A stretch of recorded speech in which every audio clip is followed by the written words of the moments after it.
The woman, without altering her voice or expression, merely observed him for an instant. With a slow, deliberate movement, she took a document from her purse. "Senator, I assure you, there has been no mistake." She extended the red passport, which he took with disdain, but whose eyes widened as he read the title. "I am a judge of the International Court." Her voice, now imbued with unquestionable authority, continued, "And, Senator, it would be wise for you to know that, outside of this country, I have the authority to arrest you for improper conduct and abuse of power. Now please sit down and enjoy your flight." The senator's face paled, fear visible in his eyes.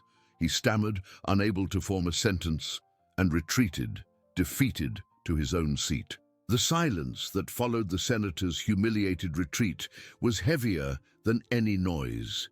It was a silence that spoke of shock, of inverted power, of an inconvenient truth revealed in plain sight. The senator, once so haughty, shrank into his seat a few feet away, but the distance seemed insurmountable. His face, previously flushed with anger and arrogance, now bore a grayish, almost cadaverous hue. His eyes, which moments before had glared with contempt, were fixed on some point in the void, avoiding at all costs the gaze of the woman who had just dismantled his authority. He was a man accustomed to dictating rules, to being revered, to having his whims catered to. The idea of being confronted and worse, publicly defeated by a woman he had tried to diminish, was a poison running through his veins. Shame was a cold flame in his chest, but fear was an uncontrolled fire. The International Court, the authority to arrest him, outside the country. Her words echoed in his mind like an alarm bell, each clang more strident than the last. His career, his reputation, everything he had built with such effort and, yes, with so much manipulation, now seemed to hang by a thread. He wondered who else had witnessed it. The flight attendants, no doubt, and those few passengers who were close enough to catch the tone of the discussion. His public image was at risk, and for a politician, that was a death sentence. The judge, for her part, remained unperturbed. She did not revel in victory, nor did she show any sign of satisfaction. Only a subtle, almost imperceptible fatigue crossed her features. For her, that incident was not a personal dispute, but another manifestation of the ignorance and prejudice she routinely faced in her position. It was the burden of her authority, the constant need to reassert her place and her worth in a world that often still refused to see her. With the same calm with which she had revealed her passport, she put it back in her purse, settled into her seat, and picked up a book. The cover, though not clearly visible, appeared to be a volume on international law. Her gesture was a silent declaration. The incident was closed, at least for her. There was work to be done, and the pettiness of a senator would not deter her from her purpose. The plane began to taxi, the roar of the engines filling the void left by the confrontation. The tension, however, did not dissipate. It hung in the air of the first-class cabin, an invisible veil separating the two protagonists. The flight attendants, trained for discretion, moved with almost robotic efficiency, avoiding prolonged eye contact with either of them. They had witnessed the scene, and the gravity of the situation was palpable. A U.S. senator and an international court judge, the story would undoubtedly be told behind the scenes. As the plane gained altitude, breaking through the clouds and leaving American soil behind, the senator felt increasingly vulnerable. With each mile traveled, he moved further from his country's immunity, from the protection of its laws. With each meter, that woman's authority grew, becoming more real, more threatening. He tried to calm himself, taking deep breaths, searching his mind for some strategy to reverse the situation, to minimize the damage. But his mind was blank, dominated by panic. He was a fish out of water, and she the predator in her own ocean. The judge, on the other hand, read her book with seemingly unshakable concentration. From time to time, her eyes drifted to the window, observing the clouds that stretched out like a sea of cotton. She was on her way to a crucial conference in The Hague, where issues of human rights and war crimes would be debated. Her focus was on the complexities of international law, not on the petty tyrannies of a small-minded man. Nevertheless, she was fully aware of the senator's presence, of his silent agitation. She knew the battle had not ended, that his humiliation could turn into something more dangerous. But she was ready. She always was. The flight would be long, and the confinement of the cabin would only intensify the strange and dangerous dance between them. The power game had only just begun, and the stakes were higher than the senator could ever imagine. Senator Mark Thornton felt his stomach churn, not just from the initial turbulence, but from the abyss opening beneath his feet. Every meter the plane gained in the sky was another meter further from his comfort zone, from his diplomatic immunity on American soil. The altitude wasn't just physical, it was a metaphor for the fall of his own power. He tried to close his eyes, seeking escape in the darkness, but the judge's words echoed in his mind, sharp and relentless. "Outside the country, I have the authority to arrest you." The phrase was a hammer striking his consciousness, shattering the facade of invincibility he had cultivated for decades. He was a man of control, accustomed to manipulating narratives, to crushing opponents with a false smile and a veiled threat. But there, thousands of feet in the air, without his aides, without his lawyers, without the protection of his office in his own territory, he was a mere mortal, vulnerable to the will of a woman he had tried to humiliate. The irony was a bitter poison. He, the herald of law and order, now feared the law, personified in the imposing figure seated a few seats away. His eyes, furtive, peeked over his shoulder. The judge was there, unshakable, immersed in her dark-covered book. Her image, so serene, contrasted violently with the chaos in his own mind. He tried to focus on the landscape outside, on the clouds that looked like cotton, but his vision was blurred. Cold sweat trickled down his neck. He needed a plan, a strategy. But what? Apologize? That would be an admission of guilt, an even greater humiliation. Ignore her. Impossible. Her presence was a tangible weight in the air. Judge Alana Sharp, for her part, felt the tension in the air like a familiar vibration.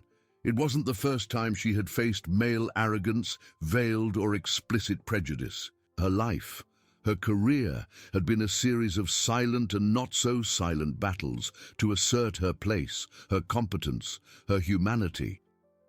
Senator Thornton was just another chapter, a striking example of certain men's blindness to power that didn't fit their expectations. She felt no satisfaction in his defeat, only a deep weariness. The struggle was constant, and each victory was just a brief respite before the next. Her eyes scanned the lines of the international law treaty, but her mind was on alert. She felt the senator's furtive glances, the energy of his panic. He was a cornered animal, and cornered animals could be dangerous. She needed to be one step ahead, not for revenge, but for self-preservation and the integrity of her position.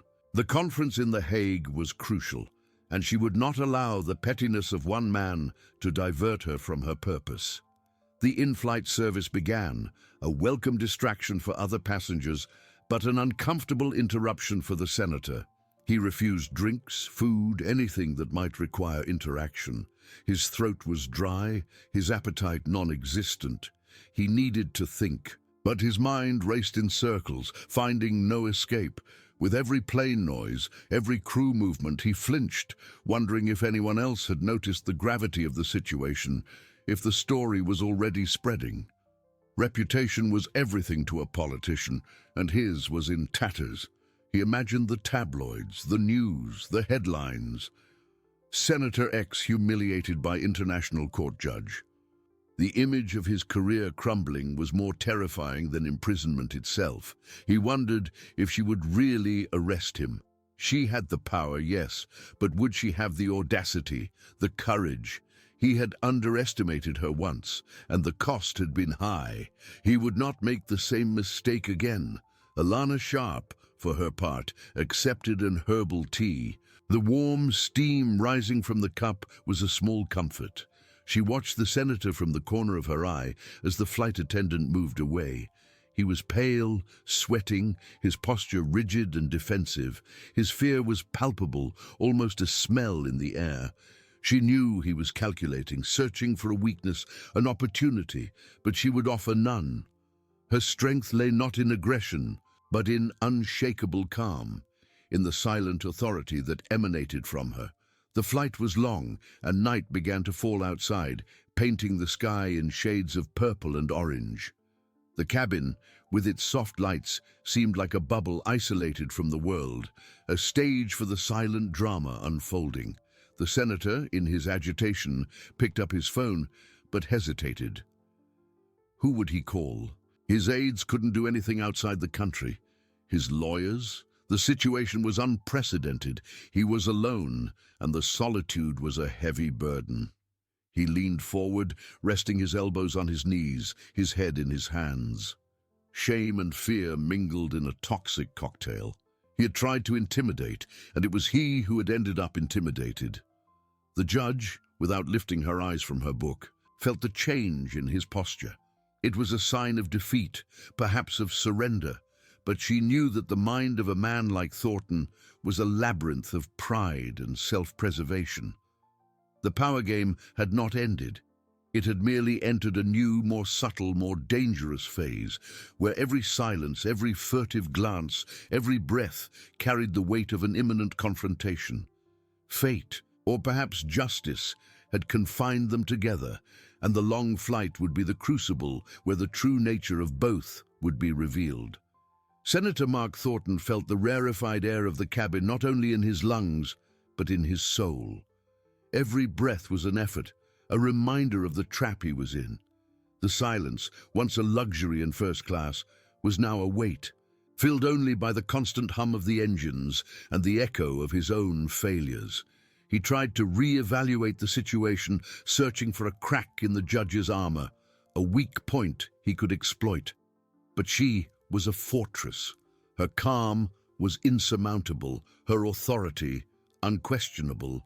He leaned back in his seat, his eyes fixed on the screen in front of him, where a map showed the flight's progress. Every mile over the Atlantic was another mile further from the jurisdiction that protected him, and another mile closer to The Hague, the heart of international justice, where Judge Alana Sharp reigned. The irony was cruel.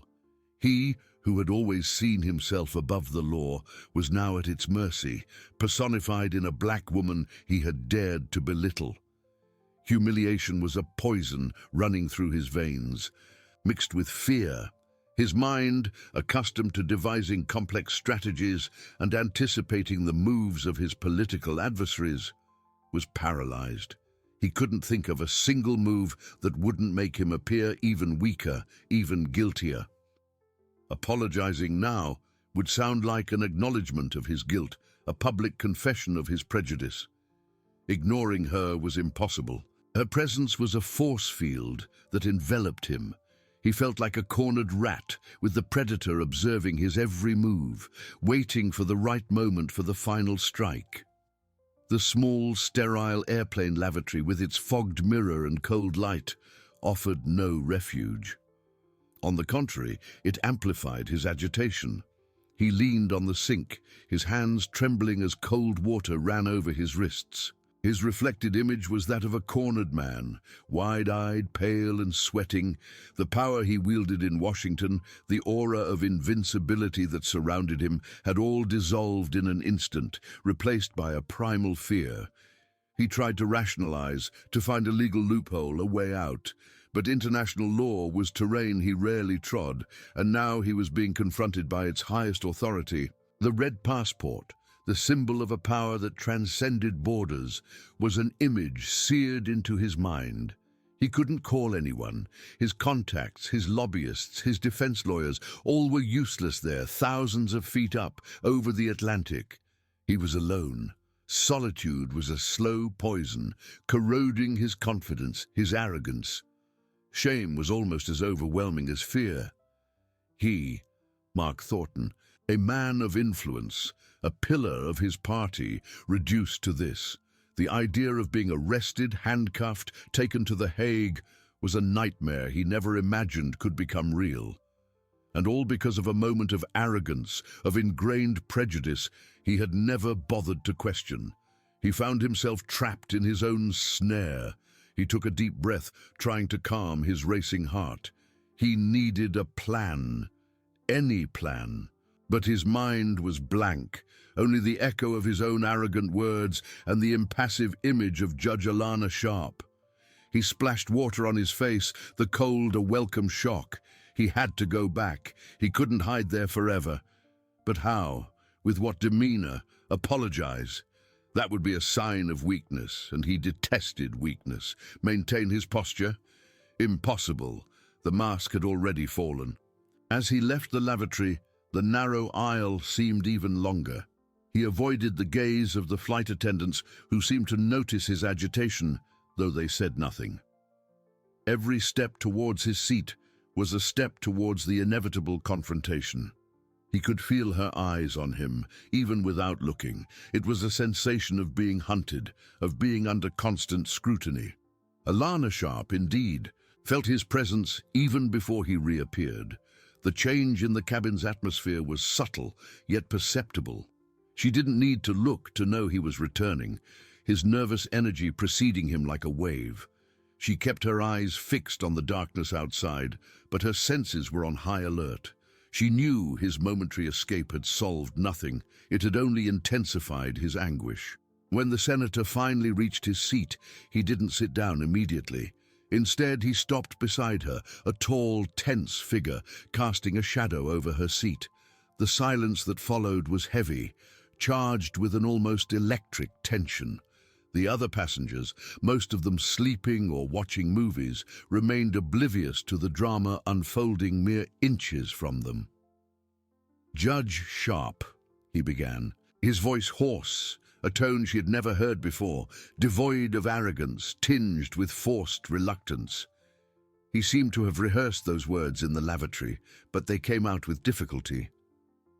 I would like to apologize for my earlier behavior." Alana slowly raised her eyes, meeting his. There was no warmth in her gaze, no immediate forgiveness, only a cold, professional assessment. She knew that apology did not come from a place of genuine regret, but from pure desperation and self-preservation. It was a tactic, an attempt to mitigate damage, to test the waters. "Senator Thornton," she replied, her voice calm and controlled, without any emotion that might give him an advantage. "Your apology is noted." She didn't say accepted nor forgiven, just noted. The word hung in the air, charged with a weight he didn't expect. He swallowed hard, his throat still dry. Her response was a wall impenetrable. He had expected a reaction, perhaps a sign that she was willing to negotiate, to ease the pressure. But she offered nothing. Her calm was her most potent weapon. I didn't mean to offend you," he continued, the lie sounding hollow even to his own ears. "It was a misunderstanding, a lapse in judgment on my part." He tried to compose himself, attempting to inject some of his old authority into his voice, but it failed. Alana merely observed him, her eyes dark and deep, like wells of wisdom and experience. She had heard empty apologies like this countless times, from powerful men who thought a superficial apology could erase years of prejudice and abuse of power. "Senator," she said, her voice a little firmer now, but still without anger, "the law is not based on intentions, but on actions and their consequences. And the consequences of your actions, in this case, are quite clear." The mention of consequences sent a chill down the senator's spine. He recoiled a step, his attempt at conciliation failing miserably. She wasn't interested in his empty apologies. She was interested in justice. The reality of the situation hit him with renewed force.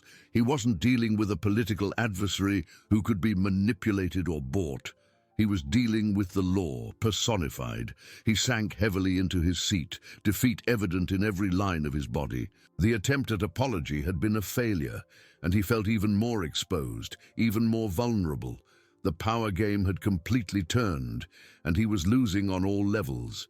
Judge Alana Sharp had demonstrated that she was not just a woman of authority, but a woman of unshakable principles.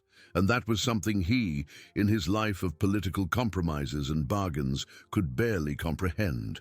The flight continued, the night deep outside, and Senator Mark Thornton felt the weight of every mile that brought them closer to The Hague.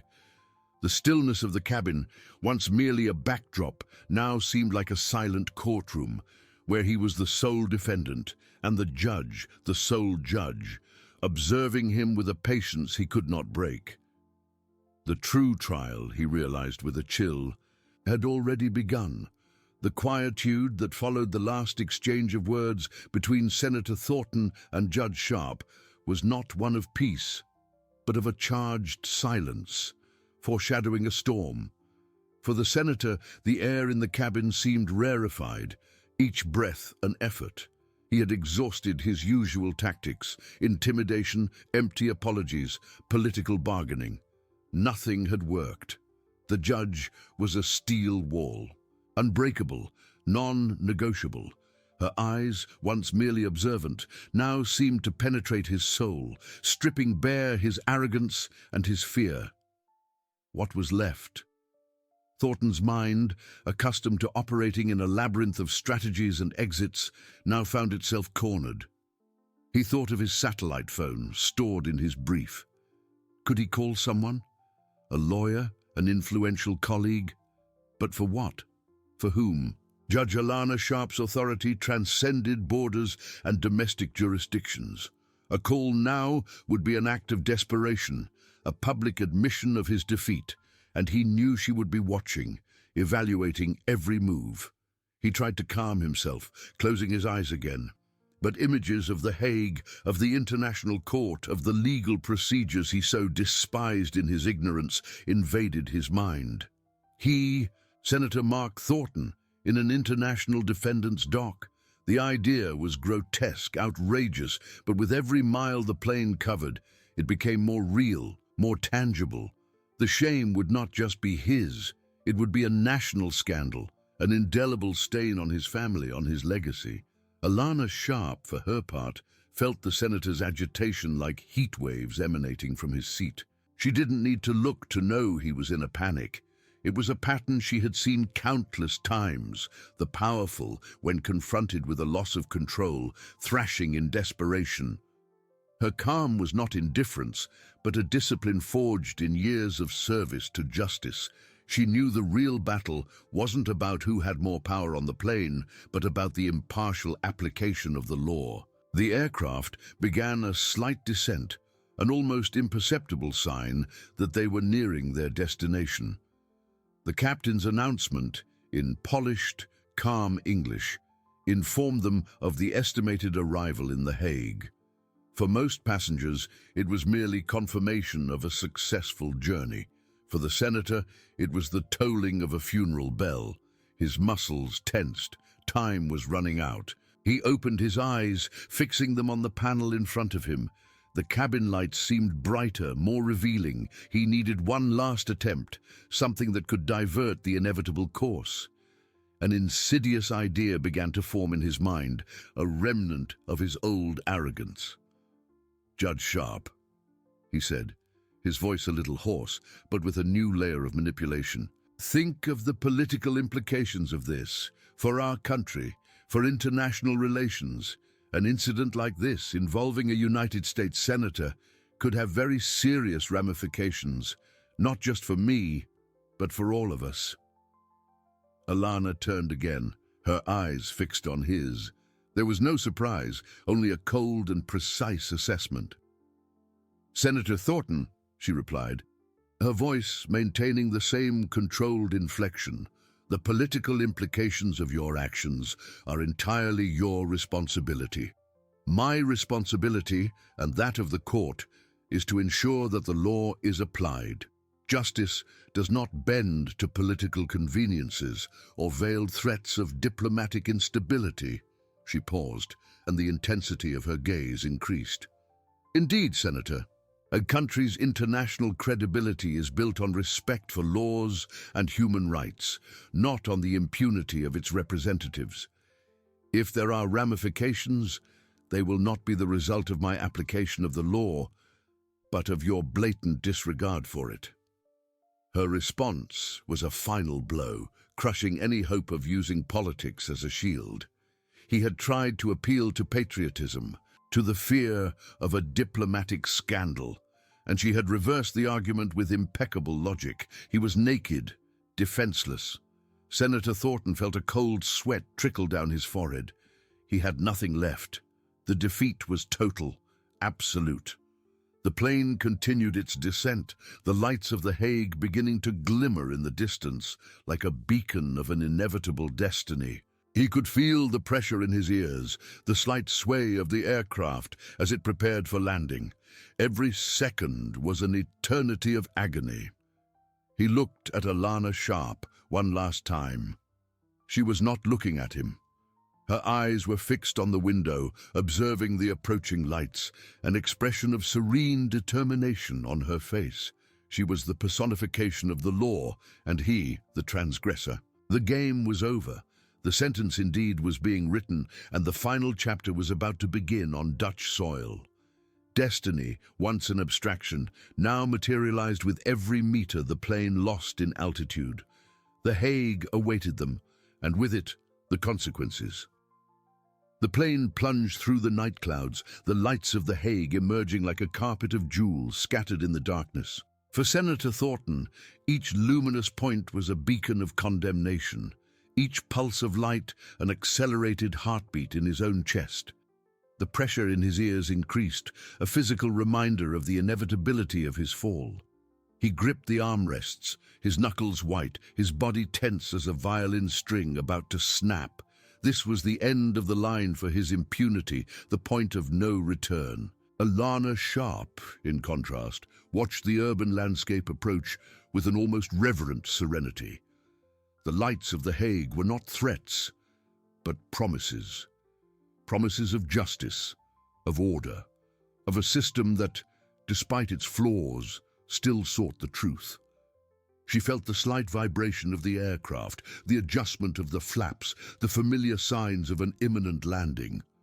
For her, it was a return to her domain, to the place where the law was sovereign and where her voice carried the weight of international authority.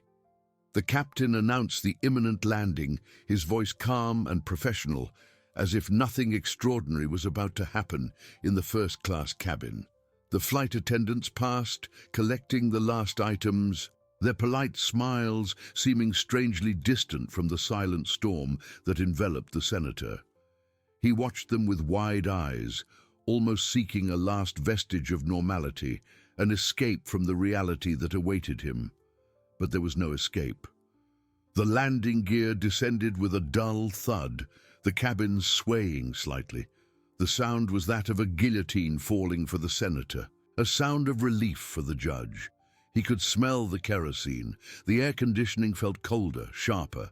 His throat was dry, a tight knot preventing any attempt to swallow.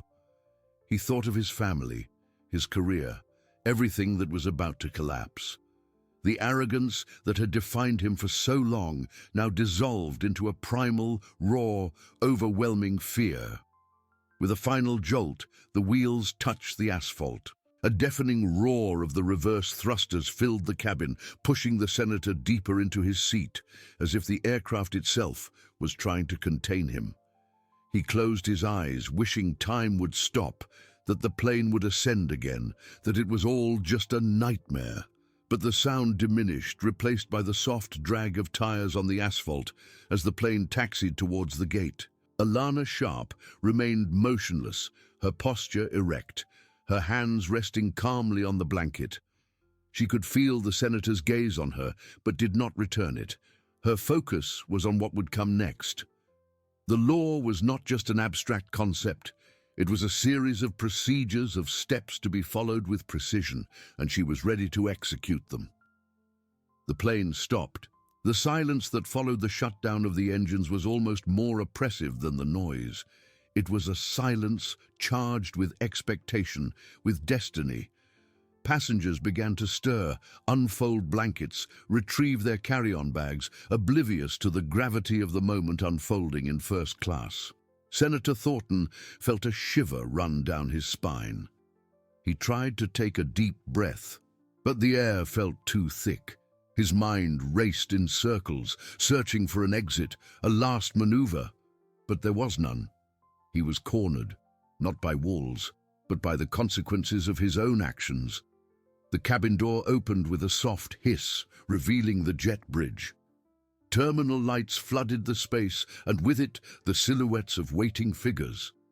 The senator's heart leaped into his throat. He could distinguish uniforms but couldn't focus. His vision was blurred, his body trembled. Alana Sharp rose with restrained elegance. She picked up her small handbag, the red passport safely tucked inside. Her eyes now met Senator Thornton's. There was no triumph, no anger, only a cold and unshakable determination. "Senator Thornton," she said, her voice clear and firm, cutting through the cabin's silence like a blade. "We have arrived at our destination, and as I said, the law will be applied." She turned, walking with firm steps towards the open door. The senator watched her, paralyzed, as she approached the waiting figures. He saw the judge extend her hand, not for a handshake, but to present a document.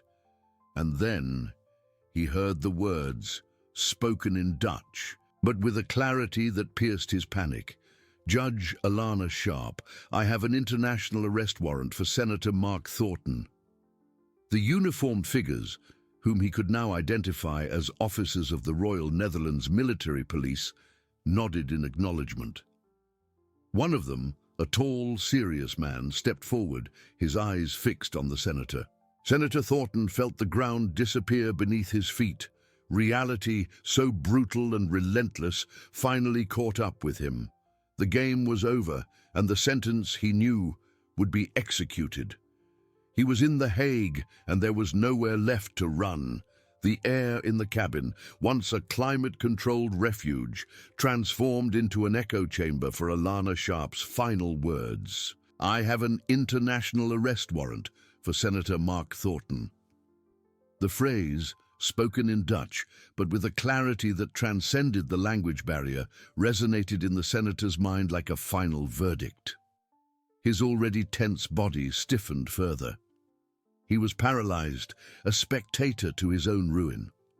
The uniformed figures, now clearly identified as officers of the Royal Netherlands Military Police, moved with silent efficiency.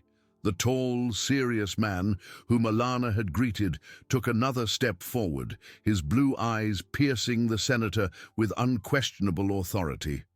There was no anger in his gaze, only the cold, relentless execution of the law. Behind him, two more officers positioned themselves, blocking any imaginary escape route. Senator Thornton felt his stomach churn. His mind, once a labyrinth of strategies and manipulations, was now a vacuum of pure terror. He tried to speak, but his throat was dry, words caught in a knot of panic. This is a mistake," he managed to whisper, his voice hoarse and almost inaudible, a pathetic shadow of the powerful oratory that had led him to the Senate. Alana Sharp, who had stepped back slightly to make way for the officers, observed the scene with unperturbed composure. She felt no satisfaction, only the gravity of the moment. Justice was not about revenge, but about accountability. And there, on that plane stopped on the tarmac in The Hague, accountability finally reached Mark Thornton. The Dutch officer, with an impeccable but firm accent, addressed the senator in English. "Senator Mark Thornton, I am Captain van der Meer of the Royal Netherlands Military Police. We are here to execute an international arrest warrant issued by the International Criminal Court regarding charges of human rights violations and obstruction of justice. The warrant was validated and presented by Judge Alana Sharp. With each word, the senator's world crumbled a little more. Human rights violations, obstruction of justice. He had dismissed these accusations as mere political squabbles, attacks from envious opponents. Now, they were the basis of his arrest, the reason for his public humiliation. "You have the right to remain silent," the captain continued, his voice monotonous, almost mechanical, yet laden with legal weight. "Anything you say can and will be used against you. You have the right to an attorney. If you cannot afford one, one will be provided." The words were familiar, echoing from countless movies and TV shows, but to hear himself as their recipient was surreal, grotesque. He, Senator Mark Thornton, the man who made the laws, was having his rights read to him like a common criminal. The irony was a bitter poison in his mouth. The other first-class passengers, who until then had tried to maintain discreet indifference, could no longer ignore the scene. Whispers began to circulate. Some looked at the senator with shock, others with morbid curiosity, and a few, perhaps, with a glint of satisfaction. The man who had demanded Alana Sharp get out of her place was now being removed from his own seat by a much higher authority. "Senator Thornton, please stand up," Captain Vandermeer instructed, extending his hand in a gesture not of help, but of command. The senator tried to move, but his muscles seemed to have turned to lead. He felt the weight of eyes on him, the heat of shame rising up his neck. His skin was damp with cold sweat, and his heart pounded like a war drum in his chest. He had dreamed of glory, of power, of an immaculate legacy. Instead, he was facing disgrace, impotence, and a scandal that would forever tarnish his name. With a Herculean effort, he managed to unbuckle his seatbelt. His legs trembled as he tried to stand, and for a moment, he thought he would fall. One of the officers stepped forward, ready to support him, but the senator repelled the gesture with a look of fury and humiliation. He wanted no help, no pity. He stood, swaying, his once imposing posture now bent under the weight of defeat. His eyes, wild and desperate, swept the cabin, searching for a familiar face, an ally, anything that could get him out of there. But there was no one, only the shocked faces of the passengers and the relentless determination of the officers. Alana Sharp stepped forward, her voice soft, yet charged with an authority that seemed to fill the entire space. "Senator Thornton, this is the result of your choices. The law, as I said, makes no distinction of status or power." He looked at her, and for a brief instant, Alana saw a glimpse of the man he had been, arrogant, defiant, but now broken. The pride that had defined him was shattered, and all that remained was a raw fear. Captain Vandermeer gently placed his hand on the senator's arm. "Senator, please come with us. We have a vehicle waiting to take you to military police headquarters for initial processing." Senator Thornton was led out of the plane. His steps, heavy and dragging, every foot he walked down the jet bridge towards the dazzling terminal light was a step deeper into the abyss of his new reality. He could feel the cold air of the Dutch night, a stark contrast to the suffocating heat of his shame. Alana Sharp watched him go, the senator's silhouette diminishing as he was swallowed by the jet bridge. She knew the legal journey was only just beginning, but the chapter of Mark Thornton's impunity, the one he had written with his own arrogance, was finally closed. The Hague awaited them, and with it, the promise that for some, justice, though slow, was inevitable. The cold air of the Dutch night, once merely a contrast to the suffocating heat of the senator's shame, now seemed like an omen. Every step down the jet bridge, every meter that took him further from the illusory comfort of first class, was a step deeper into the abyss of his new reality. Mark Thornton felt the weight of gazes, though there was no one else nearby to observe him, only the officers flanking him, their silent and relentless presences. He was led through sterile terminal corridors, the sound of his own shoes echoing in a slow, dragging rhythm, a rhythm that did not belong to a man of his caliber, always hurried and determined. Outside, a discreet black police car waited, its emergency lights flashing softly, almost imperceptibly, so as not to draw unnecessary attention. Captain Vandermeer opened the rear door, a gesture of courtesy that Thornton interpreted as a final humiliation. He hesitated, his body still resisting the idea of being shoved in like a common criminal. But the captain's firm gaze left no room for refusal. With a heavy sigh, the senator bent down and entered, sinking into the cold upholstery. The doors closed with a dry click, sealing him in a confined space, far from power, far from influence, far from everything he knew. The drive to military police headquarters was short, but for Thornton, it felt like an eternity. His mind, once a whirlwind of denial and fury, now began to process the gravity of the situation. The Hague, the International Criminal Court, international arrest warrant. The words, once distant and abstract, were now a tight noose around his neck.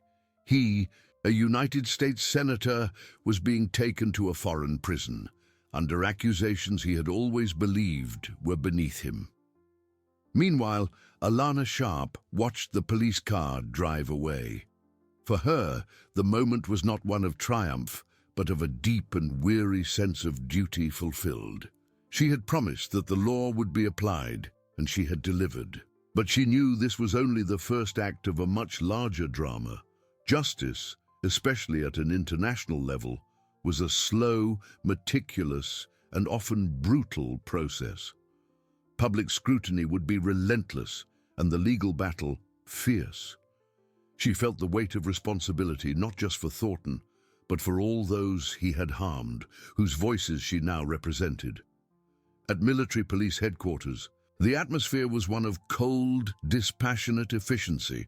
Mark Thornton was led to an interrogation room where fluorescent light bathed everything in a clinical glow. He was instructed to empty his pockets. His belongings, wallet, phone, expensive wristwatch, were catalogued and placed in a plastic bag, each item a symbol of his status and power, now reduced to material evidence in a criminal proceeding. He felt a pang of panic as he watched his phone being turned off, severing his last connection to the outside world, to his lawyers, to his team, to his life. "Mr. Thornton, we need your fingerprints and a photo for our records," said an officer, his voice neutral without any trace of recognition of who he was. The senator tried to argue, his old arrogance resurfacing. "I am a United States senator. You can't do this to me." The officer merely raised an eyebrow. "Mr. Thornton, you are in the custody of the Royal Netherlands Military Police, under a warrant from the International Criminal Court. Here you are a defendant. Please cooperate." Thornton's resistance was futile. He was guided to the fingerprint scanner, his fingers pressed one by one against the cold surface. With each click of the camera for the identification photo, he saw his reflected image. A pale man, wide-eyed, disheveled hair, a shadow of the polished, confident politician the public knew. Humiliation was a poison running through his veins. He was led to a temporary holding cell, a small space with a metal bed and a toilet. The steel door closed with a final thud, and the hollow sound of the bolt echoed in the silence. He was alone, completely alone. No aides, no security, no press to fawn over him. Just the four walls and the overwhelming reality of his situation. His mind began to race again, but this time not in search of exits, but of despair. How could this have happened? He was Mark Thornton. He was above these things. He had manipulated, bribed, threatened, and always walked away unscathed. But international law, Alana Sharp, The Hague, All of this was outside his sphere of influence. He was on a chessboard where he didn't know the rules, and his opponent had played a piece he never foresaw. Meanwhile, Alana Sharp was already in contact with her team at the International Criminal Court. Her work didn't end with the detention, it was just beginning. The preparation for the trial, the gathering of evidence, the coordination with Dutch authorities, and, inevitably, the management of the media storm that was about to erupt. She knew the news of an American senator's arrest on foreign soil. Under such serious accusations would be a political and journalistic earthquake. She picked up her phone, the red passport still secure in her bag. A new text message flashed on the screen from one of her assistants in New York. The White House just issued a statement.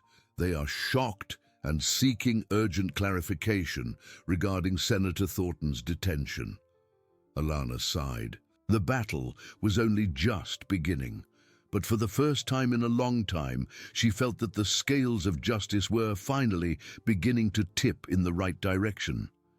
For Mark Thornton, the night in The Hague would be long.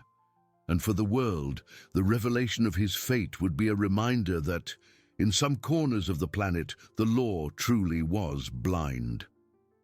The steel door closed with a final thud, and the hollow sound of the bolt echoed in the silence of the cell. For Mark Thornton, that sound was not just the closing of a door, but the sealing of his fate, the end of an era. He was alone, completely alone. No aides to whisper advice, no security to protect him, no press to fawn over him. Just the four cold walls and the overwhelming reality of his situation. The smell of disinfectant and rusted metal filled the air, a brutal contrast to the aromas of leather and coffee he associated with power. His mind, once a whirlwind of denial and fury, now began to surrender to a cold despair. How could this have happened? He, Mark Thornton, a United States Senator, was above these things. He had manipulated, bribed, threatened, and always walked away unscathed. The law had always been a tool in his hands, never a handcuff. But international law, Alana Sharp, The Hague, all of this was outside his sphere of influence.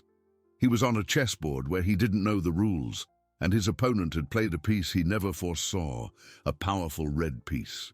He sat on the metal bed, the thin, hard mattress offering little comfort. Fluorescent lights from the corridor seeped through a small crack in the door, casting ghostly shadows on the floor. He tried to turn on his phone by instinct, but remembered it had been confiscated. His last connection to the outside world severed. Panic returned, stronger now. He needed his lawyers, he needed his team to orchestrate an exit, to control the narrative. But there was no one, only the oppressive silence, which amplified every beat of his heart, every whisper of his own accusing mind. While Thornton grappled with the brutal new reality of his existence, the world outside exploded. The news of an American senator's arrest on foreign soil under an international criminal court warrant was not just a headline, it was a political and journalistic earthquake. Global news agencies, which had already picked up the first rumors, now confirmed the story with shocking details. Senator Thornton detained in The Hague, accused of crimes against humanity, screamed an online headline from the New York Times. The fall of a titan, American senator faces international justice, echoed The Guardian. Social media was flooded with the news, furious memes and comments mingling with sober analyses from international law experts. Alana Sharp's name, once known only in specific legal circles, was now pronounced in every corner of the planet. The image of the red passport, a symbol of her authority, began to circulate, an emblem of justice that did not bend to power.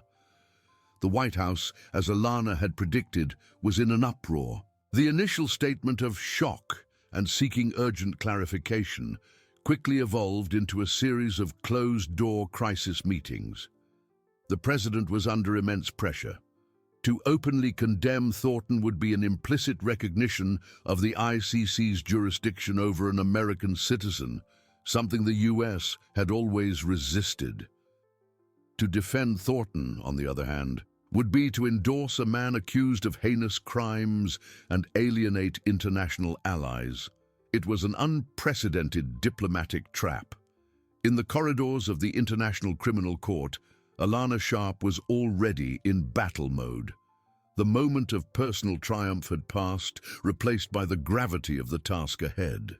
She met with her team of prosecutors and investigators, the conference room buzzing with the energy of sharp, dedicated minds. Complex mind maps covered the walls, detailing the accusations, the evidence, the witnesses. "His defense will be aggressive," Alana instructed, her voice calm but firm. "They will try to discredit the court, discredit me, and above all, discredit the victims. We need to be one step ahead. Every piece of evidence must be impeccable, every testimony unquestionable." She knew the legal battle would be fierce. Thornton's lawyers, undoubtedly the most expensive and influential money could buy, would already be on their way to The Hague. They would try to exploit every loophole, question the legality of the warrant, the impartiality of the court, the very authority of the red passport. But Alana was ready. She had spent years preparing for moments like this, for the day when international justice would confront the most entrenched political power. On her desk, the red passport rested, a silent reminder of the weight of her responsibility. It was not just a document, it was the personification of an ideal, the promise that impunity would not last forever, not even for the most powerful. She felt the weight of responsibility, not just for Thornton, but for all those he had harmed, whose voices she now represented. Night advanced in The Hague. For Thornton, in his cold cell, every minute was an eternity of regret and fear. For Alana, in the conference room, every minute was a step forward in the relentless pursuit of justice. The world watched, holding its breath as the first rays of the Dutch sun began to illuminate the horizon, announcing a new day and the start of a trial that promised to redefine the limits of power and law. The scales of justice, once so tilted, now swayed dangerously, and the world waited to see which way they would tip. Alana's tablet screen flickered, illuminating her face with a cold glow. The financial documents, an intricate web of transfers and acquisitions, were irrefutable proof that Thornton's corruption was not a byproduct of his crimes, but an essential driving force.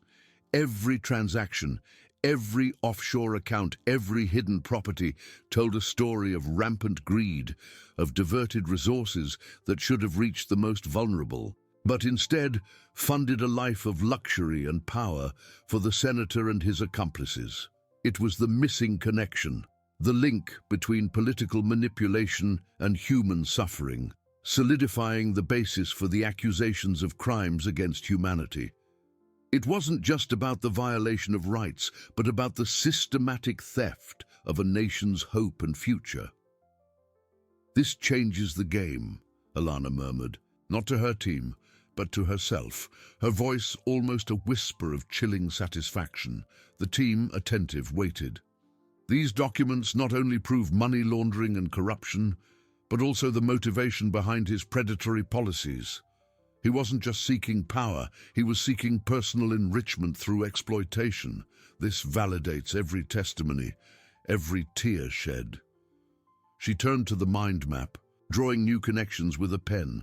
Vance will try to delegitimize everything we have, but how can he delegitimize bank statements? How can he refute international transfers? This is concrete.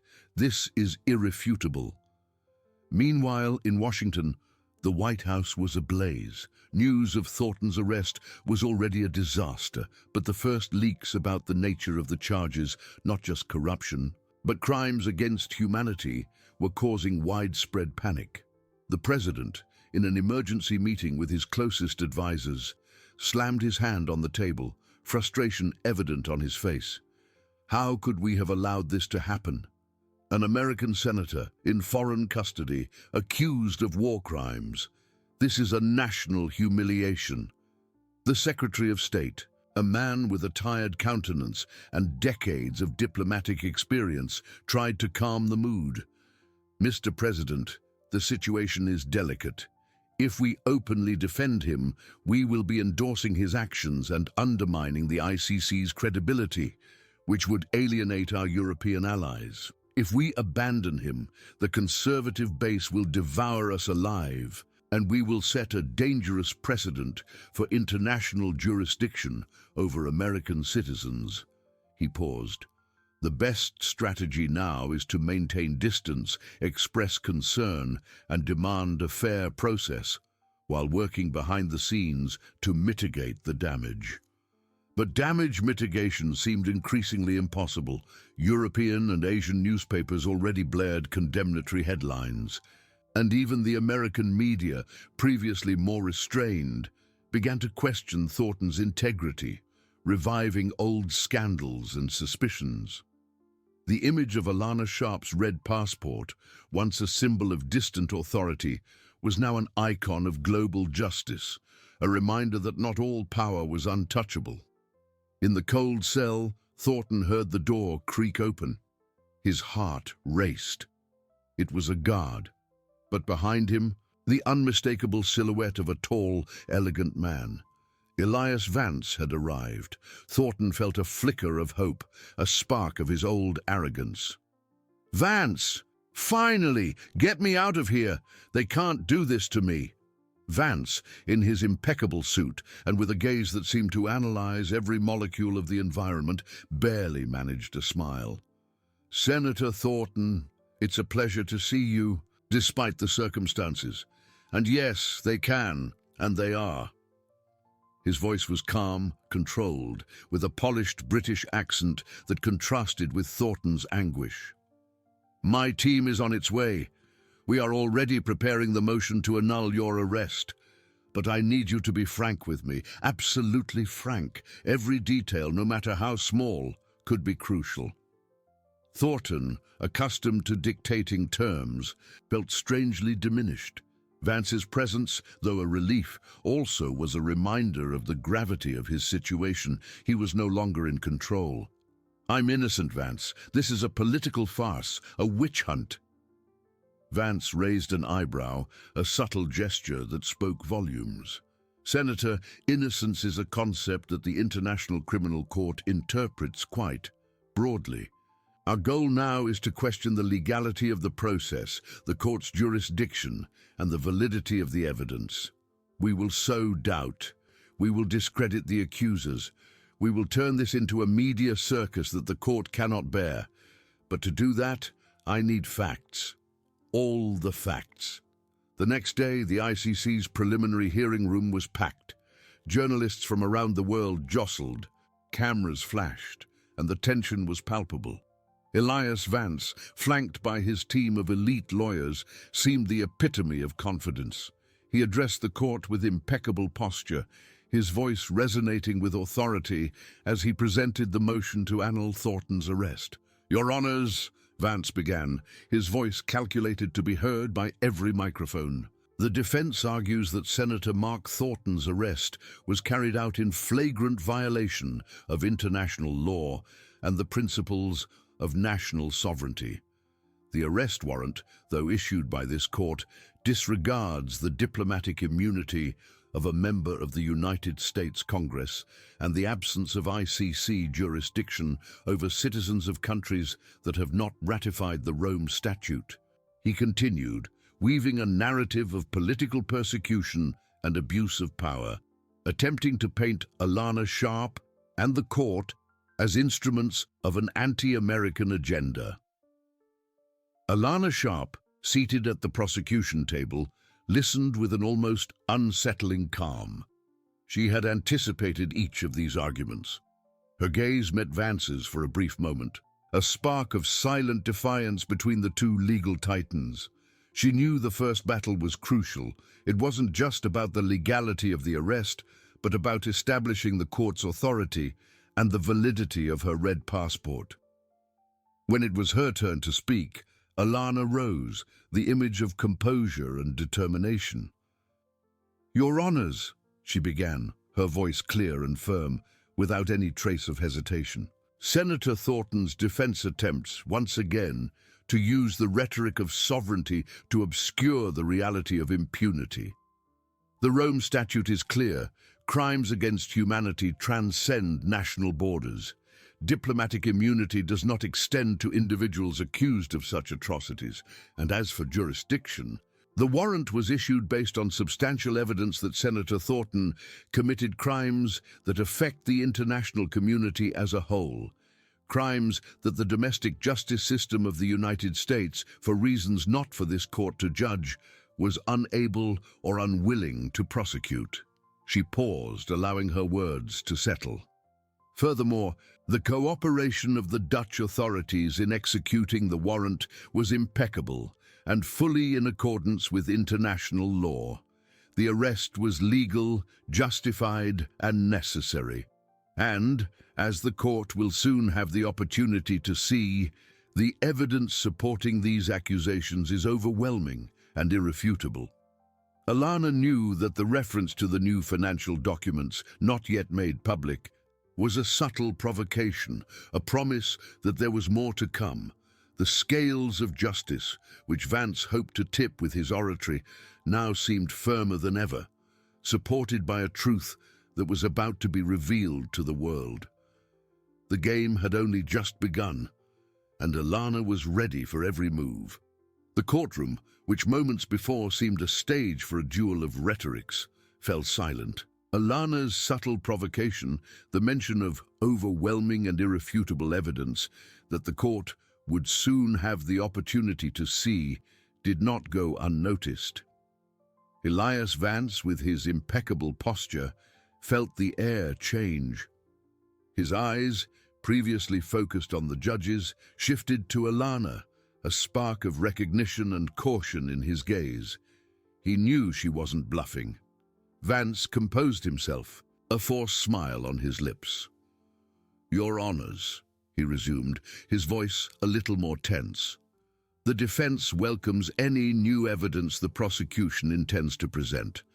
However, we demand that such documents be disclosed immediately so that we may evaluate them and prepare an adequate response. We cannot allow the court to be influenced by innuendo or by evidence that has not been properly presented and verified." Alana, however, was not willing to cede control of the narrative. She knew that the revelation of the financial documents needed to be surgical, contextualized. "With due respect, Your Honours," she interjected, her voice cutting through Vance's attempt to reverse the situation. "The documents I refer to are an integral part of the accusation and will be presented at the appropriate time in accordance with this court's procedures. They are not mere innuendos, but the backbone of the proof that Senator Thornton not only abused his power, but did so for personal enrichment and that of his associates, diverting funds intended for humanitarian and development programs in vulnerable nations." The room murmured. The connection between financial corruption and crimes against humanity was the most devastating blow Alana could deliver. It wasn't just about the violation of rights, but about the systematic theft of a nation's hope and future. "Your Honours," Alana continued, her voice gaining strength, "the defense attempts to divert attention from the substance of the accusations with procedural arguments. But the truth is that the red passport I carry is not just a symbol of authority, it is a beacon of hope for those whose voices have been silenced. And these documents, which I now formally present to the court, are the voices of financial truth." With a calculated gesture, Alana activated the tablet on her desk. On the main screen of the courtroom, an intricate network of graphs and tables appeared. These were bank statements from offshore accounts, property records in tax havens, transfers of millions of dollars to shell companies. Every line, every number was irrefutable proof of Thornton's greed. The names of his accomplices, previously hidden, now shone on the screen, directly connecting to the predatory policies that had caused large-scale human suffering. A heavy silence fell over the room. Journalists frantically typed on their laptops, their cameras capturing the shocking image on the screen. The judges, previously impassive, now scrutinized the screen with even greater seriousness, their faces revealing the gravity of what was being exposed. In his cold cell, Thornton watched the live broadcast, his face pale. The image of his own financial crimes, exposed to the world, was a punch to the gut. He saw Vance, on screen, whisper something to his team, the confidence in his demeanor visibly shaken. The strategy of delegitimizing the court and the prosecution seemed to crumble under the weight of that undeniable evidence.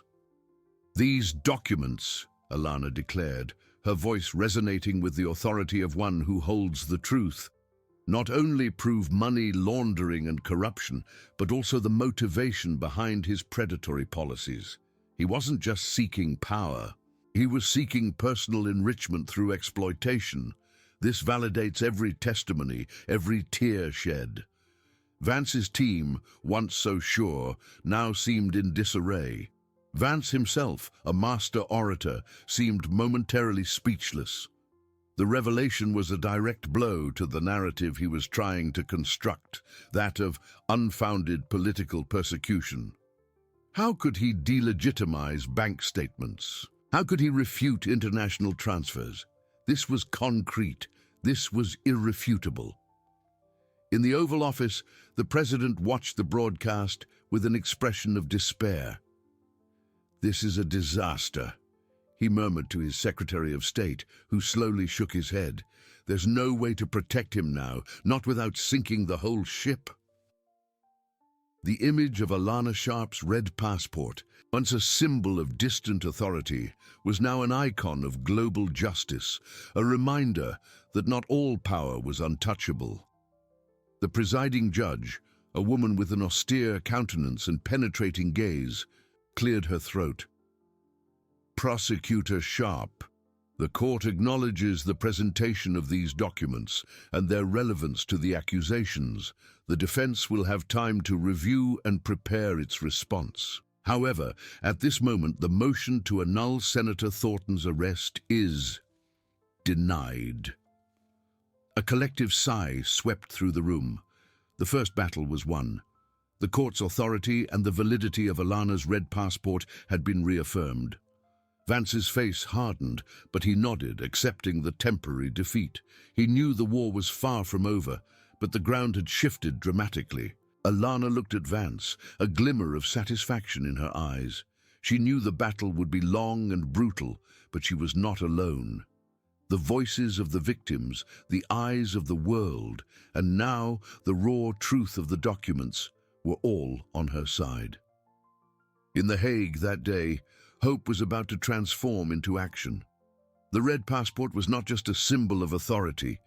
It was a beacon of hope in a world where power often felt untouchable, and the light of that beacon was only just beginning to shine brighter. The denial of the motion to annul Thornton's arrest resonated through the room like a hammer of justice, shattering the facade of invincibility Elias Vance had meticulously constructed. The silence that followed was not one of defeat, but of tactical reconfiguration. Vance, though shaken, was not a man who accepted defeat easily. His eyes, previously focused on rhetoric, now analyzed the graphs on the big screen, searching for a new loophole. "Your honors," he finally uttered, his voice regaining some of its former authority, though with a hint of desperation. "The defense acknowledges the presentation of these documents.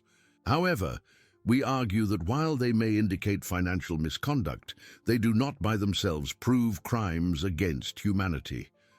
The prosecution is attempting to link acts of corruption to atrocities that require a direct and unequivocal causal nexus. This is a logical leap, an attempt to expand this court's jurisdiction beyond its established limits, transforming it into a tribunal for common financial crimes. Alana Sharp, however, was ready for this maneuver. She knew Vance would try to disassociate corruption from human suffering. "With due respect, Your Honors," she replied, her voice firm and unshakable. "The defense attempts to isolate corruption as a minor crime, disconnected from its consequences. But the truth, Your Honors, is that the funds diverted by Senator Thornton and his associates were intended for hospitals, schools, sanitation programs, and humanitarian aid in conflict-devastated nations. Every million diverted meant fewer medicines for sick children, less food for starving families, less infrastructure for crumbling communities. Senator Thornton's greed was not an isolated act of misconduct. It was the driving force behind policies that deliberately deprived vulnerable populations of essential resources, exacerbating humanitarian crises and directly contributing to mass suffering. This, Your Honors, is a crime against humanity. It is the systematic exploitation of misery for personal enrichment." The courtroom absorbed Alana's words. The connection was undeniable. Corruption was not just theft. It was a weapon as lethal as any bomb, capable of destroying lives and futures. Journalists, previously focused on the financial documents, now wrote about the human face of corruption, about the invisible victims whose voices Alana was amplifying. In his cell, Mark Thornton watched the broadcast, his face contorted in a mixture of anger and panic. The confidence that defined him was draining away.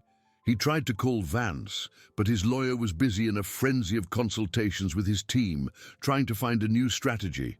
The world was watching, and the narrative he and Vance had planned, that of a persecuted American hero, was unraveling in real time.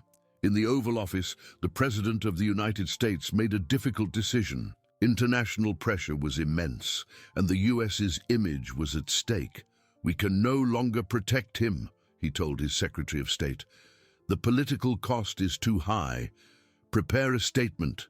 The United States will cooperate fully with the International Criminal Court. Justice must prevail, regardless of office." It was a devastating blow to Thornton, but a monumental victory for Alana and for the ICC's credibility. The red passport, which once seemed an affront to sovereignty, was now a symbol of a new paradigm of global accountability. With the motion to annul denied and US cooperation secured, the path to trial was open. The presiding judge announced the date for the start of the formal trial, and the courtroom prepared for a spectacle that would change the history of international law. In the days that followed, Alana's team worked tirelessly, preparing every detail. Witnesses from distant nations whose lives had been destroyed by Thornton's policies began to arrive in The Hague. Their testimonies, once ignored, would now be heard by the world. On the first day of the trial, the tension was even greater.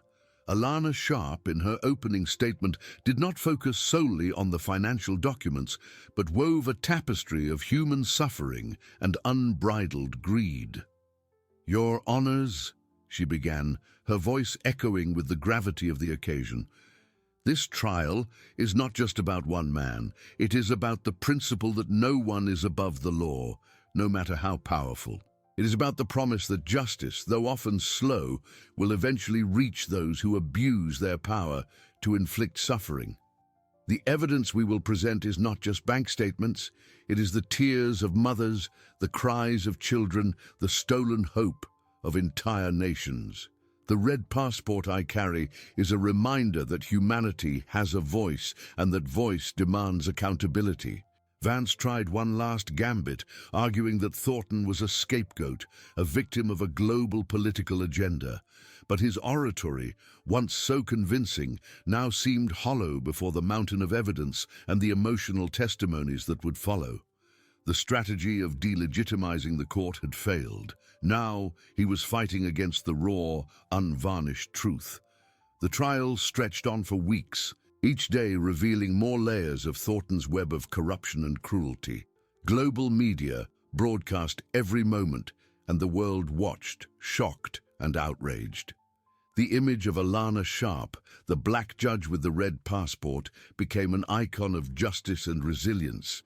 In the end, the evidence was overwhelming. The financial documents, the victims' testimonies, the confession of some of Thornton's accomplices who, faced with the inevitable, decided to cooperate.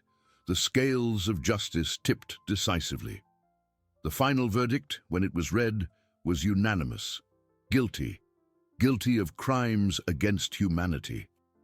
The courtroom erupted in a mixture of relief and shock. Mark Thornton, the once powerful senator, was sentenced to a long prison term. His image of untouchability was shattered, replaced by that of a common criminal, stripped of his power and privileges. Alana Sharp watched the senator being led away, his face a mask of despair and defeat. She felt a weight lifted from her shoulders, but there was no triumph in her gaze, only a deep satisfaction. Justice had been served. Senator Thornton's case became a landmark in the history of international law. It reaffirmed the authority of the International Court of Justice and the validity of the red passport, sending a clear message to all the powerful across the world. Immunity is not absolute and accountability is universal. Alana Sharp continued her work, traveling the world, her red passport always at hand. She knew the fight for justice was endless, but the precedent set in The Hague had ignited new hope. That red passport was not just a travel document, it was a beacon guiding the way to a world where impunity would no longer have a place, and where the voice of the oppressed would finally be heard. The light of that beacon, once lit, would never fade.